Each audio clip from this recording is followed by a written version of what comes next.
Okay, now I think have it all set, maybe. Let me see. Is there a way I can see that? Okay, now that I can see everything that I need to see. Okay, I think we're ready to go. Okay. So, thank you so much for coming this evening and taking the time to commit to yourself and an opportunity to invest in your health and your future. So today I'm going to be talking about how you can boost to better. You will cover boosting metabolism, maintaining your energy, and how to do all of this as a lifestyle so it is maintainable. So I know time is precious, and I really appreciate you spending time with me, and I'm really excited to be here. It gets me pumped up talking about stuff like this. So let's dive on in. So what is our goal? Our goal today is I will be talking through part of my fasting with freedom formula. So we're going to talk about the why behind our health goals, why a healthy lifestyle is as important as the number on the scale, and how to boost your metabolism to help lose weight and have more energy throughout the day. And how to be mindful about your eating habits while we're doing all of that as well. So this is an open discussion. Participate, comment, ask questions. I have the chat box open, so I'll keep an eye out if you have any questions. And at the end, I can tell you about how I can email you a copy of the slides so you don't have to write everything down. So just be prepared to ask questions if you have them as we go along, and I'll have time for questions at the end if you have any as well. So what do we think about when we hear metabolism? So some things that came to my mind, you can put in the chat if there are things that come to your mind. Oh, there it goes, is, how much weight I gain. Am I able to eat junk food? Some people are, some people aren't. Metabolism gets caught up with weight a lot. And so a lot of unpleasant emotions like stress or anxiety, feeling frustrated can come along. And then often we feel it's kind of a yes or a no, like I have a fast metabolism or I have a slow metabolism.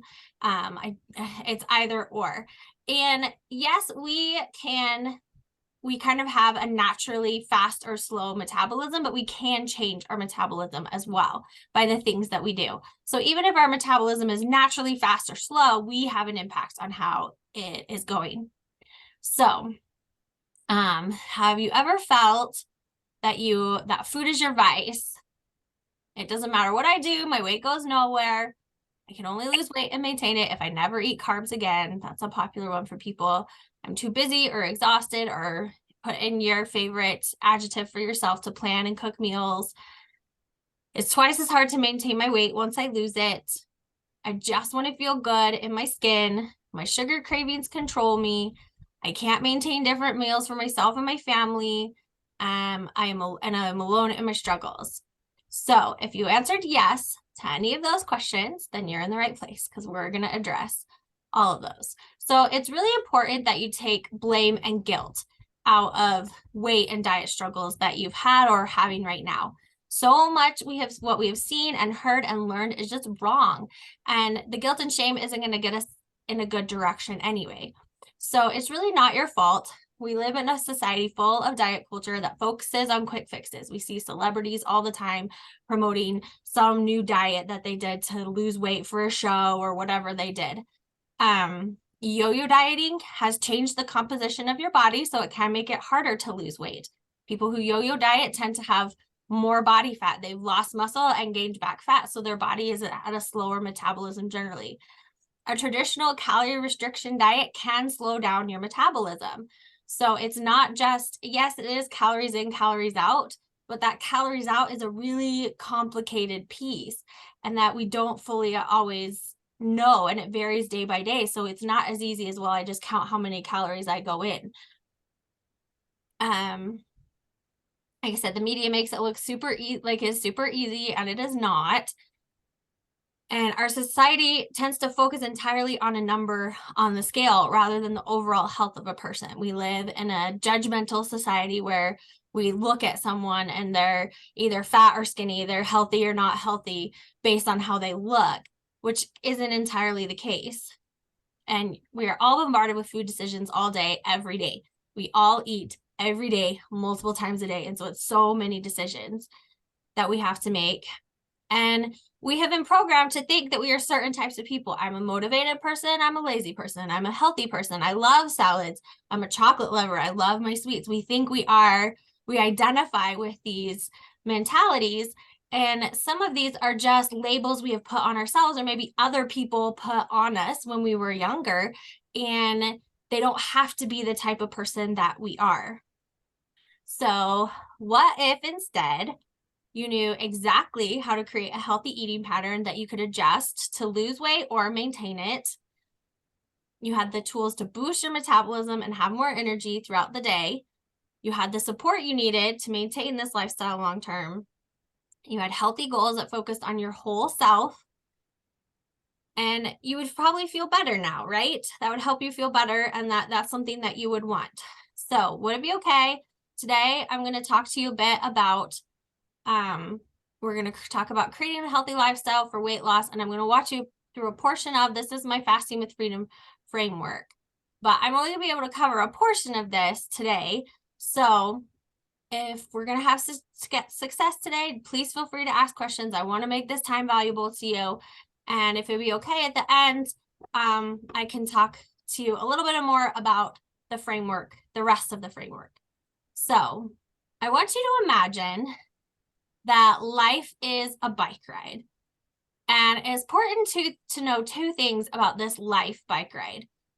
First is that health is the road that you are on. It is not a destination. There is no point in time where you can say, well, I am a healthy person, because time will continue to roll and you'll continue to have more choices, and health is a continuum, right? There are more healthy choices and less healthy choices, but it's a continuum. So it is the road we are going on and the direction, and you can only go forward. If you think about sitting on a bike, you can't just sit on a bike with your feet on the pedals and hold there. Like, it has to go forwards or backwards. It's not just going to hold, right? And so the bike there, I want you to think about, so the bike ride can be hard or easy at different times. Sometimes we come upon hills. You know, the other day I rode my bike with my kids to the library and back. Well, on the way to the library from my house, it's all downhill, which means on the way back from the library, it's all uphill. And we had, I don't know how many pounds of books in my bike trailer and a kid in my bike trailer that was having to pull up these hills. It was a lot harder on that bike ride. Life is like that our journey, our road of health will be like that. There will be times that seem easier and times that seem harder. And the important thing to think about is the destinations on your health road. Where do you want your health road to take you? What are those destinations? Is it, my clickers are kind of lagging behind me, a dream vacation you want to go on? Is it your big anniversary that you want to make it to, or a big birthday? I talked with somebody recently. He's in his 80s and he wanted to make it to be 90, and he wanted to bench press, I don't even remember, a ridiculous amount that I can't even bench press on his 90th birthday. That was his big destination he was getting to. Do you want to just be able to have energy to play with your grandkids and do those things? Do you want to be able to ski when you're 90 years old? Whatever it is for you, you know, what those things. So we're going to commit to this journey. And at the end, if you have more questions, we can book a call as well. So who am I? My name is Kim. I've been a registered dietitian for over 10 years now. I am a wife and I have 4 kiddos that are 10, 7, 5, and 3. And they're very busy and keep me active. I'm a thyroid cancer survivor. So I had thyroid cancer for the first time when I was 25, and I had a recurrence about 3 years later, and had a second surgery. That's what that picture is me that was me smiling after my second surgery. I really thought I was smiling. It's for my husband in that picture. But I love to cook. I love to eat food. Every year, my husband and I have a formal dinner for friends where we cook fancy food and we dress up and for as fancy a clothes as we have and have them over. So that's me trying to make fancy looking plates of food. I pull out the china and everything. It's a lot of fun. I love to hike and bike, and I pretend to try to ski because my husband and kids love to ski, and I try to keep up with them. but even my 7-year-old is about surpassed me, and it's not too long before the 5-year-old surpasses me. So I'm trying to get better. And I totally understand feeling confused, frustrated, and stuck. So I remember as a kid, my mom had thyroid cancer when she was much younger. And I remember it was about when I was in middle school, her endocrinologist moved away. She had to find a new endocrinologist. And this probably was supposed to have been done like years before, but no one had. So after thyroid cancer, they generally give you a whole lot of levothyroxine. They give you a lot of thyroid medicine to suppress any cancer cells. And then now, usually once you're 5 years cancer-free, they start dialing it back down. Well, she'd been like 20 years cancer-free. Nobody had ever dialed it back down, but this doctor decided he was going to, and not like gradually dial it back down, but just like really cut her thyroid medication in half. And it didn't matter what she said to him about how she felt. Her labs looked normal to him, and he didn't care. And so I understand, I watched her go through that, and that has kind of been in my mind ever once I got my thyroid cancer diagnosis is, oh my goodness, is that going to happen to me? And I have recently hit that 5-year mark. Now, thankfully, I have a nicer endocrinologist who is gradually stepping it back over time, that we're going to a little less of a stimulated dose and seeing how I do on that for several years. And as long as we're in that range, she's okay. And so I've been blessed to have that, but I understand that feeling. There have been times where I'm like, a couple years ago, I emailed my endocrinologist and said, hey, can you just order me some labs? Because I've been feeling off.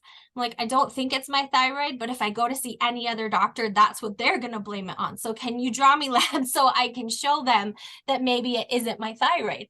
Because we and doctors like to just blame it all on the thyroid, and our bodies are complex things. And it can take time. Over time, I saw my mom, she did adjust to that new thyroid dose over years. It took time. She adjusted. But, it's an adjustment for all of us. So I totally understand.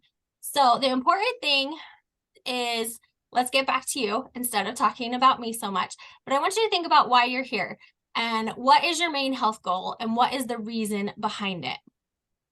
And so I want you to kind of dig deep about why do you want that? Be honest with yourself. You don't need to say it so I can cure cancer or create world peace. We're not into that. We're trying to be honest. I'm in a class. Nothing. Maybe your why is you don't want to get winded walking up the stairs, or you want to feel more confident.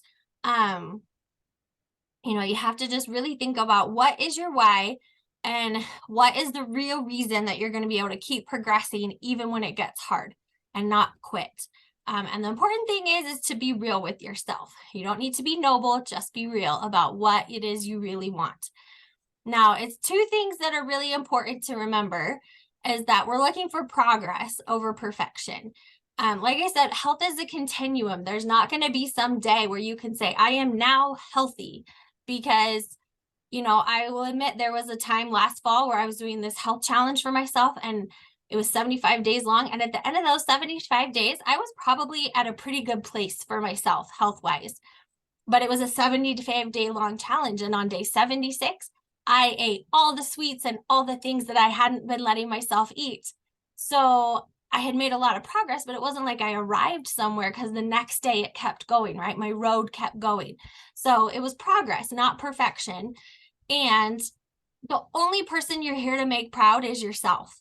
I heard something really interesting in a book I was listening to of, we always tell kids, think about who you spend most of your time with and pick good people, positive people to build yourself up and spend time with. Who's the person you spend the most time with? Yourself. So make yourself proud and talk to yourself about that progress that you're making. You have to be believing in yourself, and you have to be proud of yourself every step of the way to keep that up. And,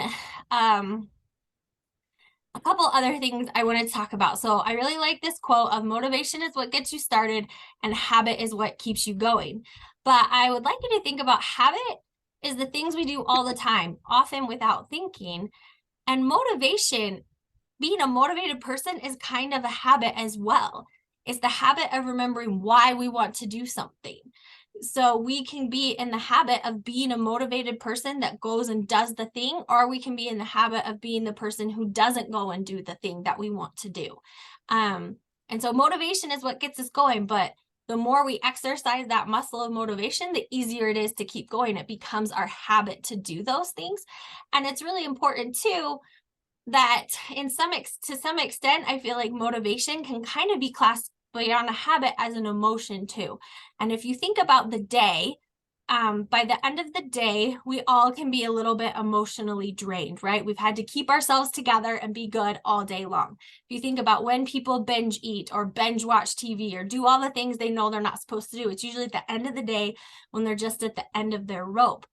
I was talking to my husband once about my kids, and they come home, and I call it emotional vomit.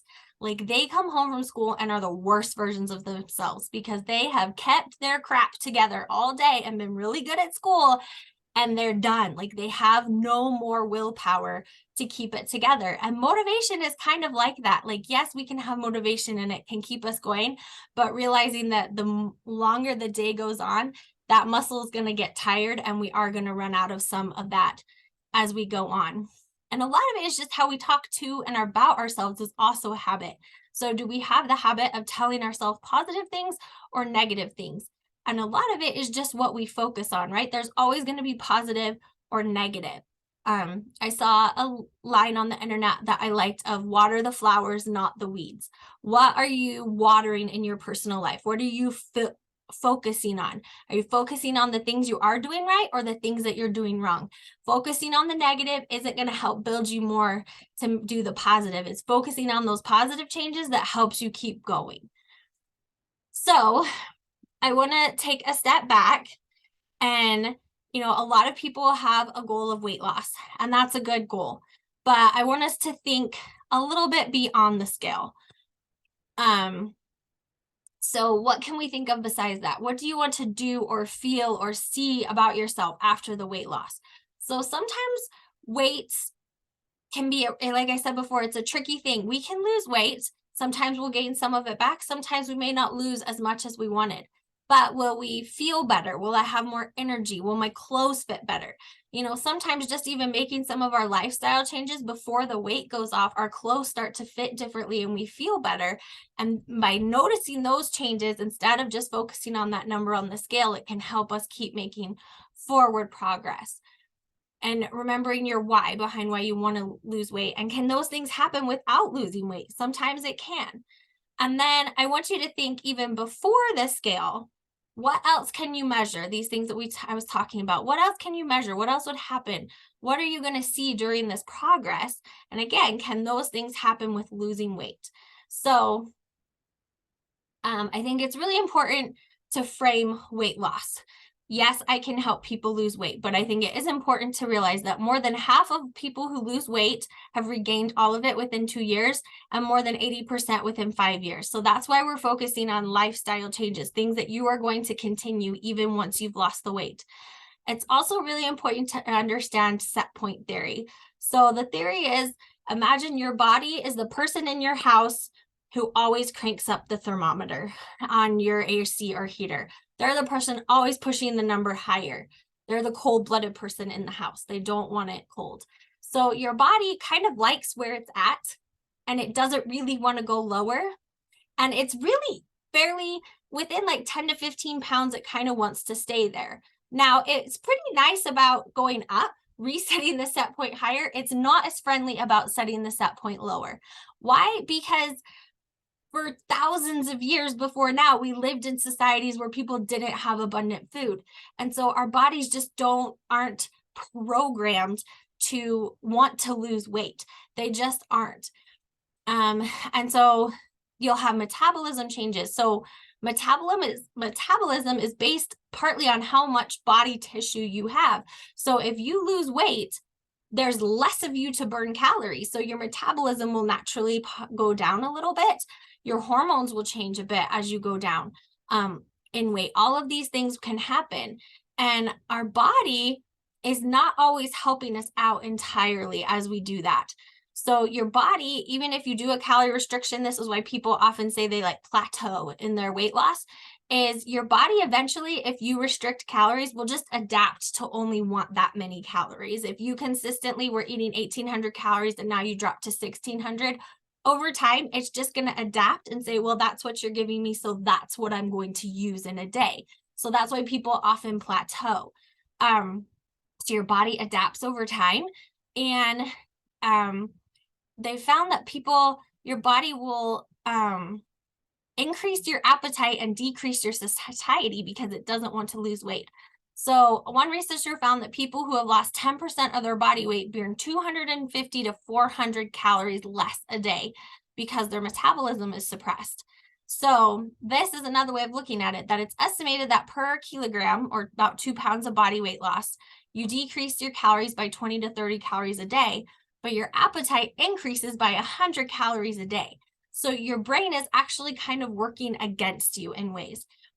And that's why I think it's really important to practice what I call mindful eating over intuitive eating. Intuitive eating is saying you listen to your hunger and your satiety cues, and that can be really helpful, except when your brain is tricking you, right? And so practicing a little bit more mindful eating, and we'll get into that in a bit. And I just wanted to throw this one graph in here. It's a little confusing, but I'll try to walk you through it. Is weight loss really a necessary goal? So they took a whole bunch of people who were at a different weight. BMI is kind of a flawed tool. It's not the best tool, but it's one that we have. So they looked at people at different BMIs and then how many of 4 healthy habits they had. It was not smoking, drinking alcohol in moderation or not, eating enough fruits and vegetables, and exercising. I think it was at least 3 times a week. So those 4 healthy habits. And everyone was compared in their risk of dying over time to this healthy BMI people who had all 4 healthy habits. And you can see that basically, if you had all 4 healthy habits, it really didn't matter what your weight was. You had a low risk of dying. It was about the same. If you had 3 of the healthy habits, it was about the same. If you had 2 of the healthy habits, it was about the same.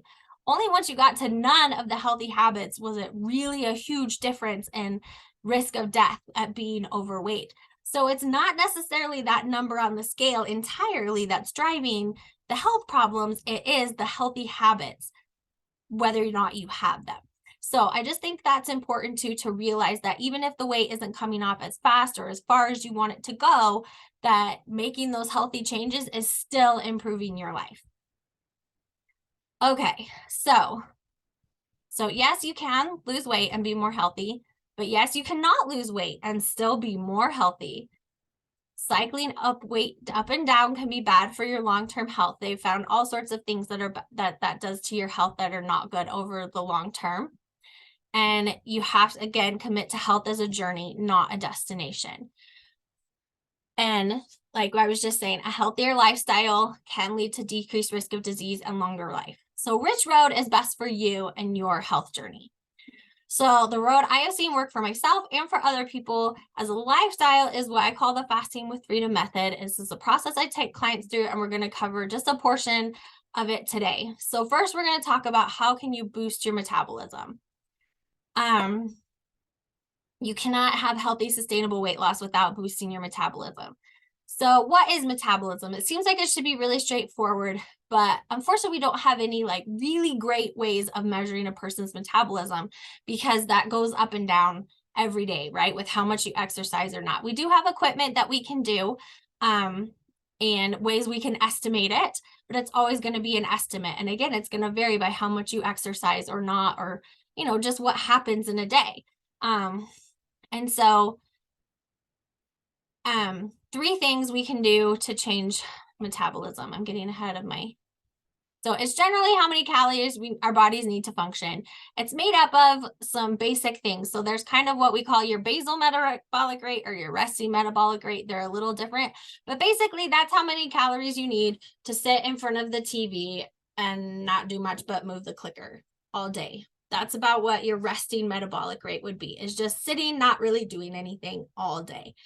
There is another piece called the thermic effect of food. So seems a little crazy if you think about it, but digesting food to get the calories in our body burns calories. Those are tissues that are working.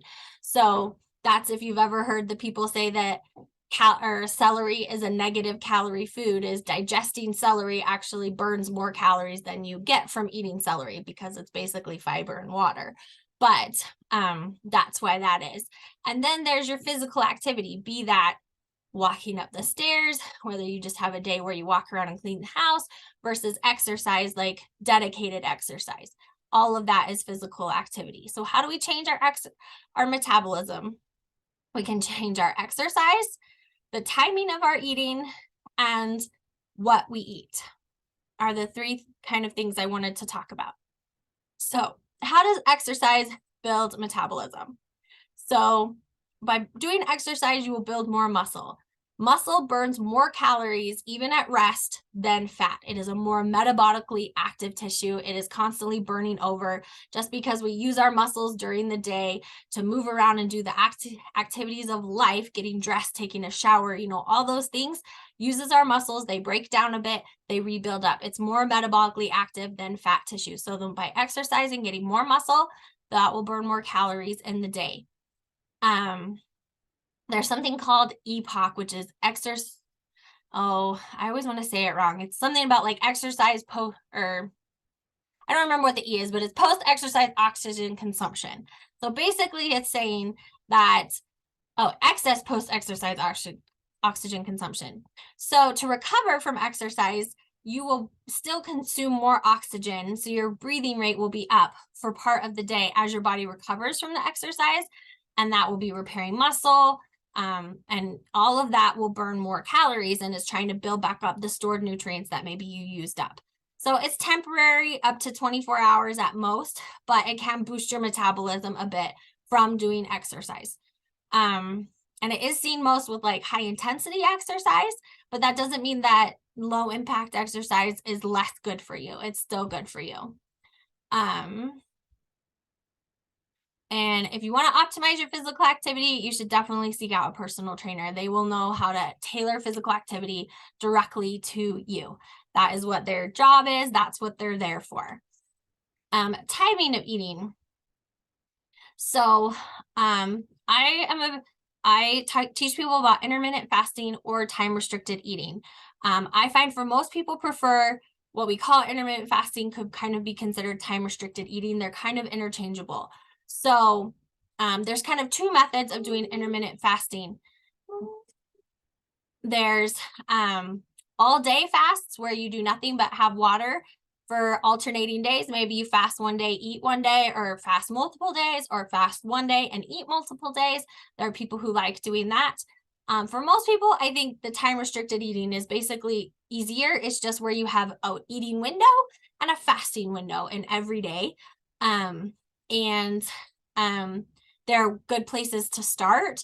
And, the more narrow the window, obviously, the more likely you are to lose weight, but there are things you have to do within that as well. So you kind of set windows. So you'll hear people say, oh, I do a 16-8 or I do this. So they're just saying usually the hours of fasting is first, the hours of eating is second.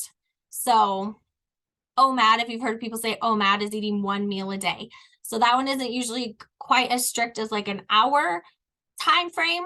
They don't say like a 16-8 or something like that. They just say they do OMAD. They only pick one meal a day. They eat however much they want in that meal, and then they're done for the day. 18-6 would be you fast for 18 hours and you pick a 6-hour window within the day that you eat your food.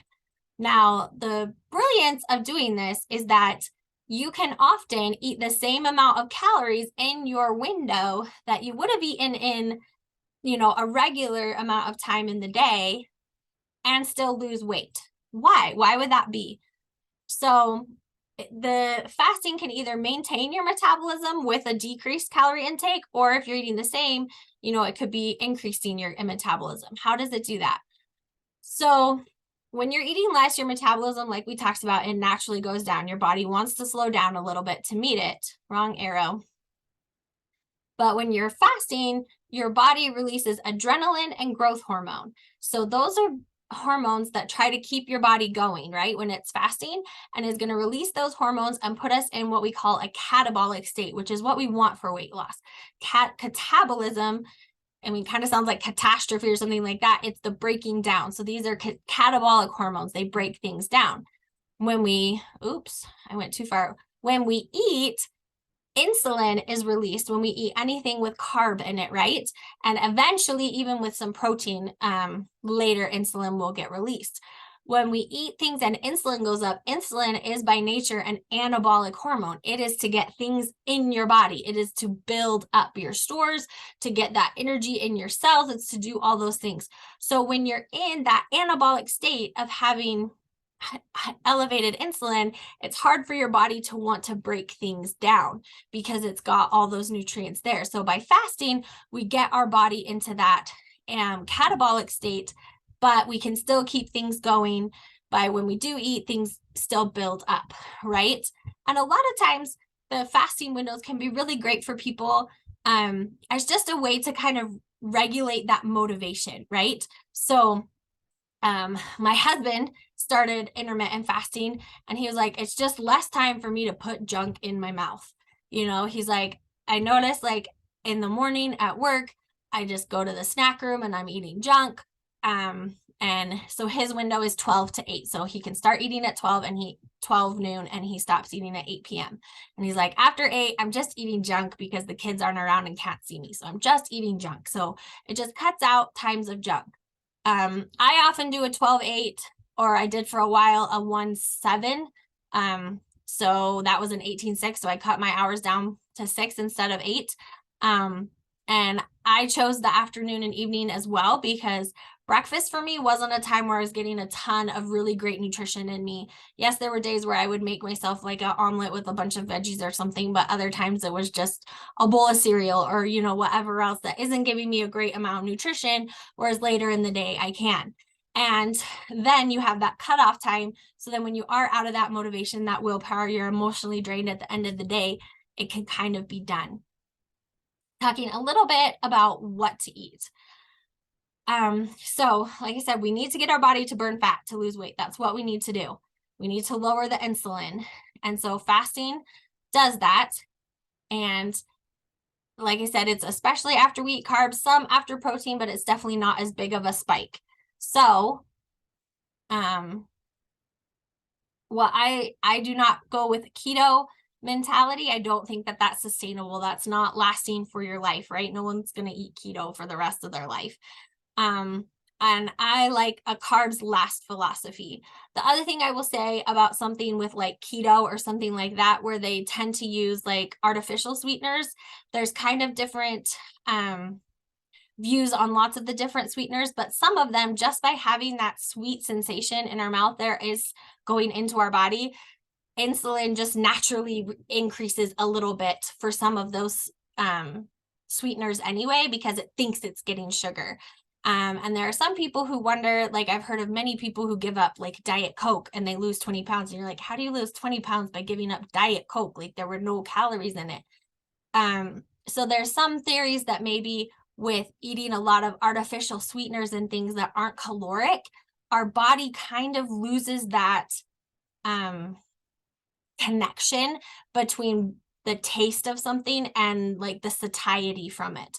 Because we drink, we can drink a diet soda and it's not going to give us any satiety because there's no calories to it. So then when we actually drink a regular soda or eat something sweet and consume that, our body isn't going to connect that with calories anymore. So that is one reason that people think that. So I stole this name from a book, but I really like this carbs last philosophy. What does that mean? It means I try to think about carbs last when I'm planning a meal. Does this meal actually need carbs? Now I'm planning for my whole family. So carbs are what my children eat. So that is, we will probably still have a carb. I'm not going to get rid of it. But I'm going to plan it last and see, is there something I can do to boost up that carb to make it a little healthier? Can we sub in sweet potatoes some of the time for regular potatoes? Can I make it a whole grain versus a more simple carbohydrate? But focusing on that protein and veggies first is a really great way to go.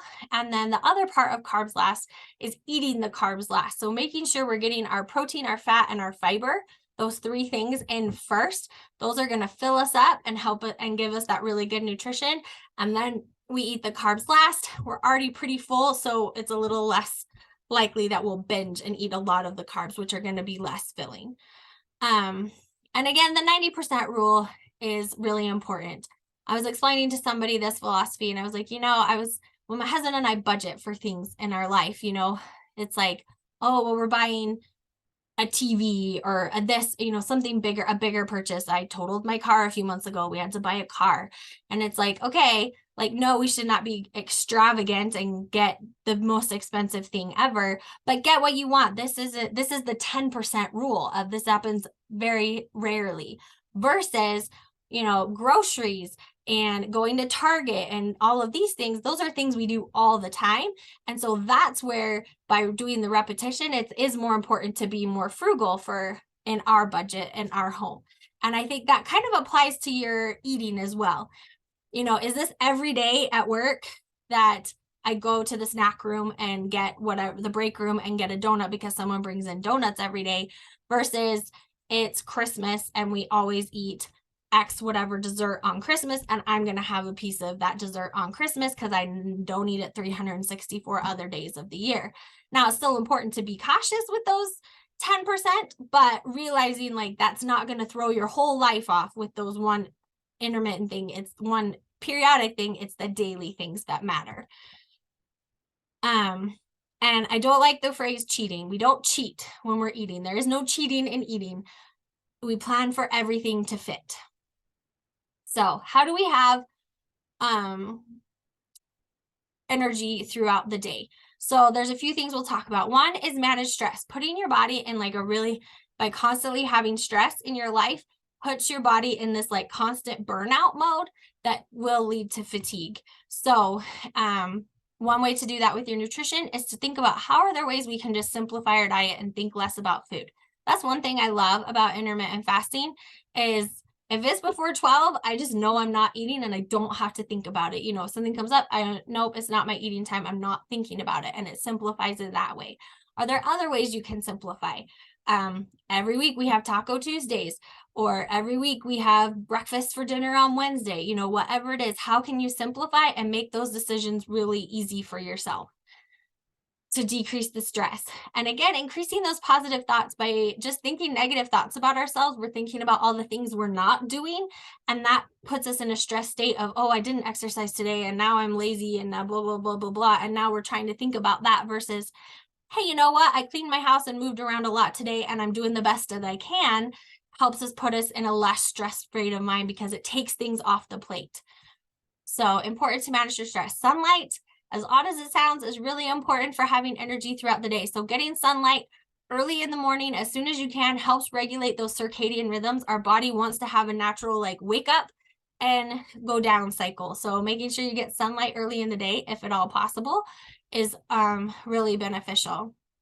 Having really good sleep and sleep hygiene is important. So making sure that you get the right amount of sleep, not too much and not too little. Too much sounds kind of crazy, but times when we nap all the time, or we think, oh, I've been short on sleep, so I'm going to sleep 12 hours tonight. That doesn't really help. Getting in a really good cycle is important. Trying to go to bed and get up at about the same time, again, helps with that rhythm of our body, knowing when it's time to wake up, knowing when it's time to start breaking down, making sure we're trying to get away from screens, which can be really hard towards the end of the day as well, is really important. Exercise gives you a natural energy boost, especially if you don't make it too strenuous to the point where you're just like completely exhausted afterwards. Obviously, that's a bit of an energy drain, but having exercise gets the blood pumping. Even just getting up when you're feeling tired and taking a brisk little walk can help get the blood pumping and help you feel more energized. Other ways we can work on our energy throughout the day, again, fasting and having those lower carbs. Often, again, by having that insulin down, if you think about when after you eat, you get that groggy feeling, it's from your body working to process all those things. So often in the fasted state, you actually tend to have a little bit more energy because you have that adrenaline pumping a little bit in your body and gets you going. So it reduces that post-eating fatigue. And I will say, I do exercise during my fasting window. You can exercise during the fasting window. You don't have to if you want to try fasting. I just always tell people to maybe take it gradually. It will take your body a little bit of time to adjust. Our body can burn fat for exercise. It's just not used to it for most of us. So it may take a little time to adjust. Limiting caffeine, which sounds crazy for energy, but our body just relies on it as a stimulant, and it doesn't learn how to, and it messes with your circadian rhythm again. Keeping hydrated. Dehydration is the first sign of dehydration is fatigue. So often when we're tired, it's just that we just need some more water, and nothing wakes you up like a big glass of cold water as well. I love to drink some cold water in the afternoon when I'm feeling a little bit sleepy.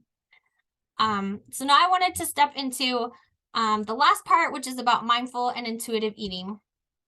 So mindful eating, when you like research it in the worlds of nutrition, is just paying attention to and being fully present during an eating experience without judging yourself about it. So it's sitting down, and instead of being on your phone while you're eating your lunch or dinner, it's putting other distractions away and focusing and savoring the food that you're eating and not judging yourself as you're eating it. It's just being really present in that moment. Intuitive eating goes a bit further. It has all of those aspects, but it's really tries to have you focus on those physical cues of hunger and satiety. And there are no restrictions on eating other than we do not eat for emotional reasons. Like I said, I think there are times where those hunger and satiety cues can be a little off for us, not even just because we haven't listened to it for a while, but like I talked about before, as we lose weight, yeah, we decrease our calorie needs, but our appetite actually increases. So that intuition is maybe a little off.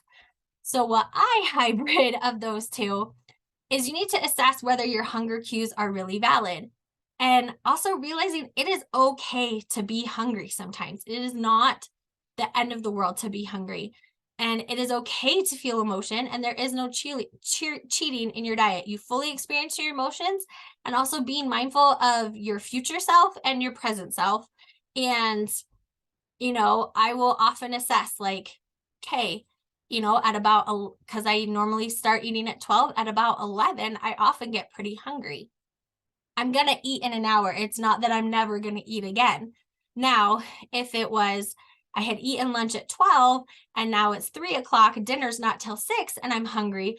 Okay, it's going to be a while. What can I have as a moderate snack that will help tide me through? And another important part of mindful eating is noticing patterns. And when am I hungry? What did I eat before? What can I do to change it up so that things are better? Are really important parts of being mindful. And that future self versus your present self. My present self is really hungry, but is my future self a couple hours from now not going to be really happy with me that I ate a big piece of chocolate cake just because I really wanted it in the moment? And being conscious of that. Now, if you look at yourself and say, no, my future self is not going to care, I'm going to enjoy my chocolate cake, then that's the decision you make. But being mindful about it helps to remove that judgment about it, right? That guilt feeling you can feel later, and the cheating is, no, I made a mindful, conscious decision that this is what I was going to do. And I think it's important. So can you do this? It can feel really overwhelming, right? It feels like you're pushing up that hill with the kid and the books and everything else in the bike trailer, and it's really heavy. So we have to feel like we have all these reminders for ourselves, and like we just feel like we're going up the hill constantly. And I live in Colorado. The big thing here is to hike 14ers, and my husband and I hiked this 14er, and the end of the 14er, some people called it like the slope of death, or like really dramatic names for it. And while you're in it, it really felt like that. Like we would go over these boulders and we're like, okay, from the next ridge, we'll see the top. And you would get to the next ridge and feel like you hadn't gone anywhere. You're like, I still can't see the top. And then you would work really hard and you're at like almost 14,000 feet. So it's a little bit harder to breathe. Like it just feels exercise is more exerting, I guess is the way to put it. And so there were these moments where it was like, I don't know that we can do this. Like every ridge we've gone to isn't getting us any closer. I still can't see the top, but we did make it. We kept going. So another thing to think about is just the cost of nutrition related disease. So medical costs for people who are overweight and unhealthy are higher every year. And one person dies every 34 seconds from heart disease in the United States. It's over $2,000 a year for heart disease. People with diabetes spend an average of $16,000 per year on medical expenses. And a third of the most common cancers are preventable, they say, with a healthy diet, exercise, and a lean body. So really important, big things that you can do.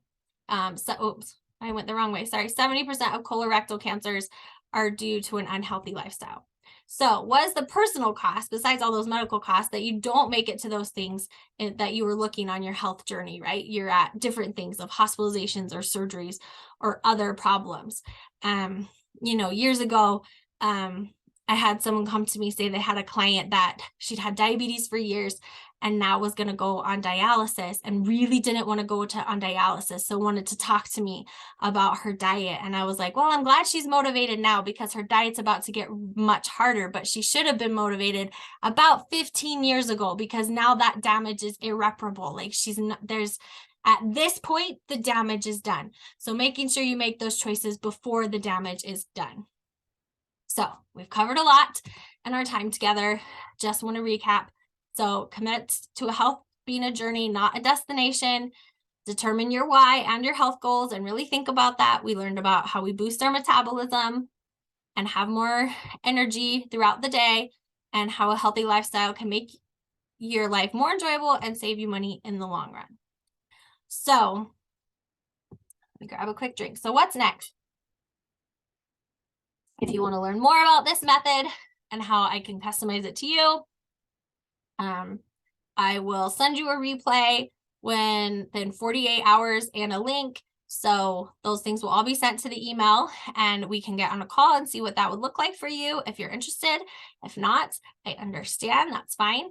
And if you enjoy this, if you could leave a testimonial in my Facebook group or on your personal profile and just tag me in the comments or in it at the top, and I'll get those slides to you too.